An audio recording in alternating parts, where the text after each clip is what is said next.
If you have very high anxiety and communication barriers, I'm going to use the daily check-in. Speaking in front of your group is very anxiety provoking. And so either you need to step out, ask for that accommodation, not participate. And that's the accommodation. I can't do this. I'm not going to participate, right? And then they say, okay, yeah, you only need to participate 2 days a week.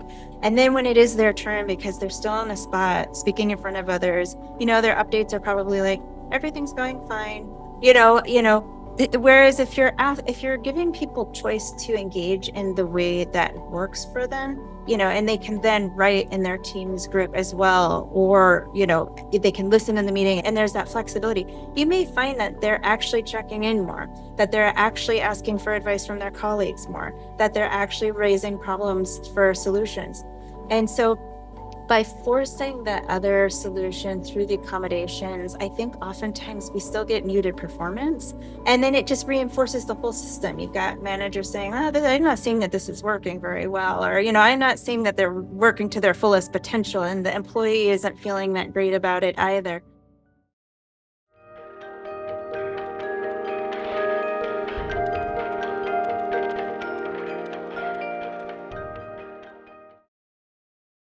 Hello again, and welcome back to the NITW Podcast. This is the program from Neurodiversity in the Workplace. We are a small neuroinclusion consultancy that works with businesses and job seekers with the mission of making a more neuroinclusive world of work. And today we are very delighted to have our very own colleague, Denielle Rose, here on the show to lend her insight and perspective from her particular line of work within our team. Okay, so we've given a great context, and I think you've articulated what even some of the root cause and fundamentally like what are people up against, which I was about to say is great. It's not great, but your explanation of it is incredibly helpful. Where I'd like to go is back into the concrete real world, and with this understanding of what is at the root of so many people's identity, like that is a concept that hopefully our listeners now have a sense of and can understand. What does that mean at work? Where does that, like, what feedback do you hear that triggers that, oh, this might be what's going on here? Or what are people telling you that they're struggling against that then opens up this conversation, not of, oh, let's go request an accommodation, or, oh, you need your manager to do this or that, but more of that inward work? What are the cues that you're observing? Yeah, hopefully I'm fully understanding the question. I see two areas that, or maybe a few, but in at least one case, it was a manager coming and saying, the employee is doing a fine job with their tasks. It's just anytime there is an interaction or feedback, it turns into spiraling in a way that becomes notably self-harming and even disruptive then in that place. So it was the actual spiral around confidence that was seriously impacting the employee rather than the work performance or any neurodivergent accommodation requests themselves. And in other cases, it's the ways in which anxiety can affect and impact communication, and managers don't always know or understand how to work with that. And so working really closely around more open communication, I find that it's a mixed bag because with anxiety, communication barriers can increase in the neurodivergent individual. And oftentimes managers see that as, I can't communicate directly with the employee. And that's actually the opposite of true, in that, like, I think the employee needs more context, more instruction, and more confirmation that they're on the right track. And that will help increase that trust and that reduce anxiety rather than a disconnect. So oftentimes it's working with managers about actually increasing explicit expectations, increasing connection, but in ways that accommodate the employee. So maybe in written communication, or maybe on one-on-ones instead of group communication, etc. But that is actually the best way to help reduce those communication barriers. The third one is a little harder, And a lot of it, again, is in the contradictions that the workplace actually has, which is that neuroinclusion still isn't universal. And it's very difficult on our end to make that happen, without like videos that every employee has to do. It's just impossible with the rate of hire and layoffs, et cetera, that of like making sure that every person is trained. And still, I think bigger conversations and brainstorming around what does neuro-inclusive work culture look like is going to be valuable, because I think ultimately having a deeper sense of belonging and psychological safety is going to be really key in terms of improving performance and improving confidence in the workplace. Because again, I think confidence ends up being the biggest issue in many of these cases. And then second is that we're seeing a little bit of regression in neuroinclusion. And so even in partners that are neuroinclusive and have done this forever, things like back to work policies, et cetera, which aren't really supporting or mandating certain communication presentations, or every day doing stand-ups that, require the employee to speak. They're hearing that their employer is neuro-inclusive and they've been hired through a program. And in many ways it is, but these little things then that contradict a deeper sense of neuro-inclusion, I think reflect in that broken narrative of just, this is neuro-inclusive. I'm still struggling with this back to work policy or with needing to talk in front of my team every single day. And that must be a problem with me. And it's not, it's just like, and so a little bit more cohesion, I think long term, I would be good. And then the third one, which I think would be beneficial and a little difficult, except that I have talked to my team lead, and I think long term is something considering, is that perhaps we need to do more strengths-based training, kind of formal training with the employees themselves so that they understand. I think that we're teaching employers, but some employees have no idea what the neurodiversity movement is or the neurodiversity Right. paradigm is. Yeah. If they're coming to you with, I'm Yeah. wrong, I'm Exactly. bad, I'm Yeah. messing up, and you're getting the byproduct of their anxiety spiral, then yeah, just band-aiding that solution is probably not the best long term. Right. Yeah. So I think that's a huge gap actually in terms of bringing a little bit more cohesion into the system. Yeah.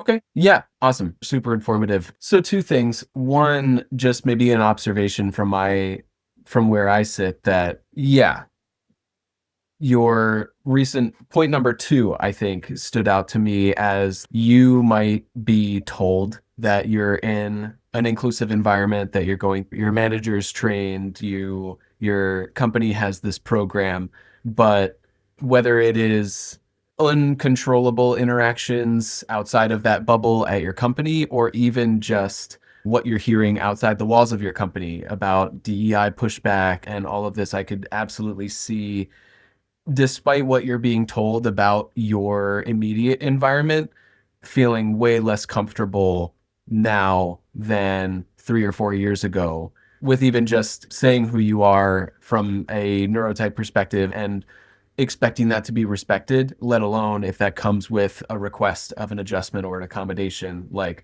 anybody would feel more anxiety about doing that now than before. Yeah, that's not going to be solved by training 20 managers on neurodiversity awareness. That goes a lot bigger and deeper, and something that I feel like best case scenario NITW can make a solid dent in, but it's something culture takes a whole lot to change. And you're right. If you have, going back to the company environment, smaller than just like overall human societal culture, in a company environment, if you have 10, 20, 100,000 employees, training all of them, even if it is a 30-minute mandatory video when you onboard, like, still that's not going to squash the baggage that people may come in, whether it's kind of malicious and unfair, or even if it's, my nephew is autistic and so I know what autism is, and then projects that onto everybody. It can be well-meaning, but it's still not fair to the neurodivergent coworkers that you have. So yeah, there's a much larger systemic root cause at what is creating those barriers of identity, strengths-based kind of self-evaluation, and access to being seen fairly, being accommodated fairly. So yeah, just acknowledging that big picture there that yeah, goes way beyond training, which is something that we do a lot of and we love to do, but we try to reiterate all the time to companies like that is why doing an hour long webinar in April is not going to make you neuro inclusive. That's not the solution. That's not going to solve the problem. So it has to be significantly deeper than that. And yeah, it is more of a cultural problem. And so the answer is one, big, but two, incredibly multifaceted, from accommodations policies to training to the language that your leadership uses. It's very multidimensional, but every little bit pulls the rope in the right direction, at least. I agree. And in long term, I think, and it's hard to get corporations with locations all over the world. I mean, to me, the concept of looking at accessibility versus accommodations is huge. And then looking at a strengths-based culture and an ecosystem culture rather than an individualized. So like we look at accommodations, we look at strengths-based approaches to neurodiversity, and then talk about it in ecosystems. But when we're not actually applying those to the whole, then it's not integrated. Whereas I think that if culture started to look more towards accessibility versus accommodation and looked at each employee as a strengths-based ecosystem, that actually there would be more ways to integrate it all. But again, it's a long-term cultural shift. And it's hard to get buy-in, particularly with organizations that have a lot of locations and a lot of employees. But I do think ultimately that would provide a huge cultural shift that would benefit really everybody involved. I think what would be insightful for some listeners might be if you explain your distinction that you were just referencing between accessibility and accommodation. Can you elaborate on that? Yeah. So accessibility is that it's flexible for everybody and it's based on everybody's individual strengths and challenges. I think a lot of us have seen the picture of three people at different heights or even one person in a high chair looking over the baseball fence. And equality is they all are in the same place. And so the person in the wheelchair can't see over the fence, but they all have the same position. Whereas equity is they each get a stool that helps them actually see over the fence. Is just there's systems in place that allow us to always have that at our fingertips, that like anybody who has a need can just it's met either by the environment, by having certain environmental factors that are just accessible. There are quiet spaces, there are flexible working options, there are again I think also then looking at a strengths-based approach. So if you did that first within the accessibility too, or what are the strengths and challenges of every worker and what do they need within that, and to work in an ecosystem that I guess it's looking at the system of flow rather than one person has these needs. It's like we might see a number of needs based on the way that our system works and making sure that there are systems in place for all of that. I'm not sure if I'm describing that incredibly well, but I can try to do it. I think you are. I think I would like to maybe bounce back and see if I'm understanding, just relating to where I sit within NITW and what I do. What that is bringing to mind for me is okay, an accommodation is an individual receiving a coach because they have requested that as a special support or that they were not meeting a certain performance metric. And so they have to go through a process and individually be given what is seen as an additional resource. What I think our consulting team tries to do a lot of the time, once we're beyond kind of the individual focus, like a hiring program where, okay, we're ushering 5, 6, 10, 12 people with very hands-on support.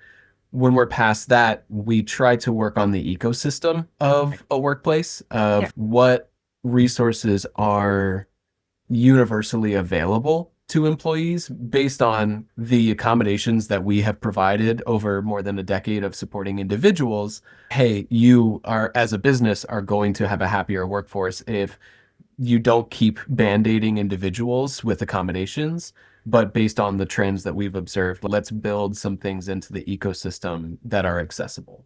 Exactly. Exactly. And then, accessibility features will, the one of the examples is the curb cut, is that it's everywhere and it benefits everybody. It was designed, for wheelchair use, but benefits strollers, UPS drivers, everybody. And yes, absolutely. That those then have broader cultural, they help everybody involved. And we do. And I know that we do that in our training. And I think ultimately that is the biggest thing that will lead to more permanent shifts in the workplace. Yeah. And I teach also. And so like accessibility in the classroom is saying, and this would be the same in the office, is saying, you can take a test, write a paper, give me a verbal report, whatever works for you. And I think that if we did that for daily check-ins, like, we have the group meeting, come in and talk to your group and brainstorm, or come in and listen, but you can send your update in writing. And that's just for everybody. It's not just for that individual, that everybody has the options and choices of communication and other key points that we touch on in neuroinclusion that any employee can take advantage of, and that there's flexibility within that system.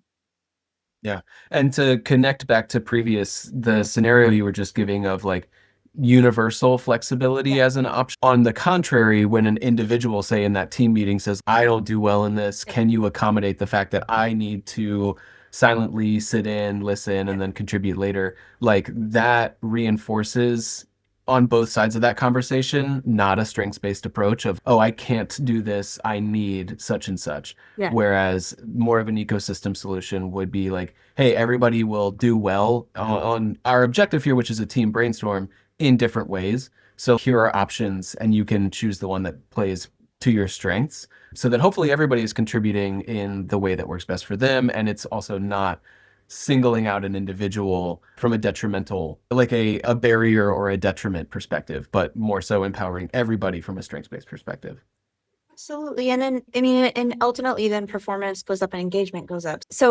So for an example, because I have a coach who struggles with this, if you have very high anxiety and communication barriers, that speaking, I'm going to use the daily check-in, speaking in front of your group is very anxiety provoking. And so either you need to kind of step out, ask for that accommodation, not participate. And that's the accommodation. I can't do this. I'm not going to participate. Right. And then they say, okay, yeah, you only need to participate 2 days a week. And then when it is their turn, because they're still on the spot, speaking in front of others, their updates are probably like, everything's going fine. Whereas if you're giving people choice to engage in the way that works for them, you may find that and they can then write in their team's group as well, or, they can listen in the meeting, and there's that flexibility. You may find that they're actually checking in more, that they're actually asking for advice from their colleagues more, that they're actually raising problems for solutions. And so by forcing that other solution through the accommodations, I think oftentimes we still get muted performance. And then it just reinforces the whole system. You've got managers saying, oh, I'm not seeing that this is working very well, or, I'm not seeing that they're working to their fullest potential, and the employee isn't feeling that great about it either. So I think that ultimately too, it strengthens the ecosystem, right? It thrives, it starts to thrive. And then there's a whole lot more that comes to potential through that. Yeah, yeah. Not to be the metaphor Yeah. guy here, but it also brings to mind the one that I forever love of the rising tide, raising all boats. I forget the exact wording, but I feel like that comes up over and over in our work. Is that's our real aim here, is like not to, yeah, just accommodate individual after individual, but really provide frameworks that overall improve the ecosystem, including the population that we in particular choose to serve. Denielle, I want to wrap this up with just, you've pointed out some really great barriers, advice, optimistic directions we can go for perhaps the neurodivergent audience members that we have that might be really resonating with this or don't have you as an advocate in their work. Is there anything that you would recommend, either like further reading or self-reflection or anything to that you would recommend individuals take upon themselves if they want to work on shifting their own self-identity and frame of reference towards a more strengths-based perspective?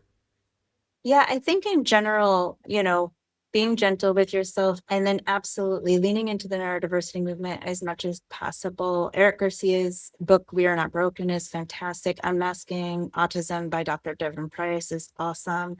For me, I resonated finding somebody in the global sphere who maybe resonates with you and then listening to them. I resonated personally with Hannah Gadsby. And so I just listened to every podcast they had out, but it really helped me build compassion for myself. And I know different people resonate with different celebrities or just people out there. And that can almost help make you feel I know it sounds silly, except that a lot of neurodivergent people feel isolated. It can make you feel less alone to see somebody that's iconic in a similar situation that resonates with you. So any way to find examples and or read about ways to connect more with who and how you are in a way that is valuable, encourages understanding of self-value. And those two Cool. books. Yeah, I love that. Yeah. Yeah. We across the team are big fans of both of those books. Great shout out there. Okay, awesome. Unfortunately, we'll have to close it up here just for the sake of the episode. I feel like we could go on about this forever since it's such a big picture thing. But thank you very much for joining the show internally, being our internal guest for the day. And yeah, bringing so much wisdom and perspective to the topic. And I'm sure our listeners will also find it both engaging and inspiring. So thank you so much. Wonderful. Thank you for having me. It's a pleasure. Thanks, everybody. We will see you on the next episode.